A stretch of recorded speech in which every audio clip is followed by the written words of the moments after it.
इतिहास का वो महान साम्राज्य जिसकी कहानियाँ आज भी सुनते आ रहे हैं। आखिर ऐसी क्या वजह थी कि जो साम्राज्य पूरे भारतवर्ष तक फैला हुआ था, उस मौर्य साम्राज्य का आखिर पतन कैसे हुआ? आखिर क्या वजह थी कि सम्राट अशोक के मृत्यु के 50 सालों बाद ही मौर्य साम्राज्य का पतन हो गया?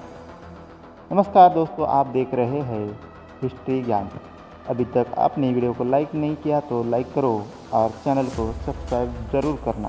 सम्राट अशोक ने पहले ही अपने भाइयों को मार दिया था, इसलिए उससे ऐसे लोगों को अपने राज्य में सामंत बनाना पड़ा जो मौर्य वंशी नहीं थे। परिणामी अशोक के मृत्यु के बाद विद्रोह करके स्वतंत्र हो गए। अशोक ने बौद्ध धर्म को अपनाने के बाद अपने दिग्विजय नीति को धम्म विजय नीति में बदल दिया, जिसके परिणाम स्वरूप मौर्य वंश शासकों ने अपना कभी भी राज्य विस्तार करने की कोशिश नहीं की। मौर्य प्रशासन में सभी महत्वपूर्ण कार्य राजा के नियंत्रण में होते थे।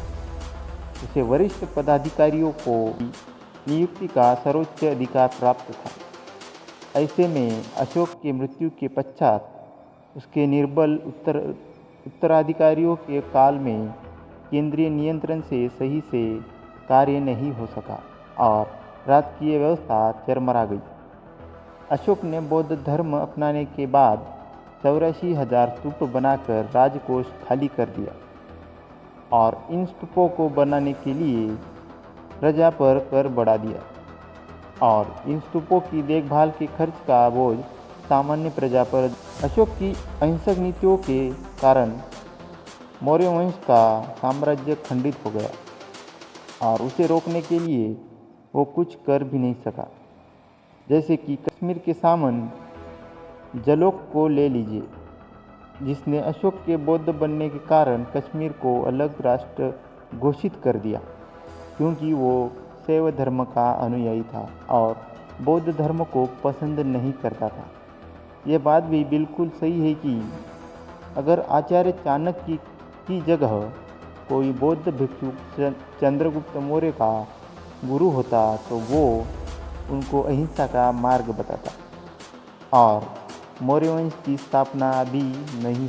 जब बृहद्रथ को उनके सेनापति मौर्य साम्राज्य का आखिरी राजा बृहद्रथ को उनके सेनापति पुष्यमित्र शुंग ने सेना के परेड में हिस्सा लेने के लिए आमंत्रित किया, तभी उनकी हत्या कर दी।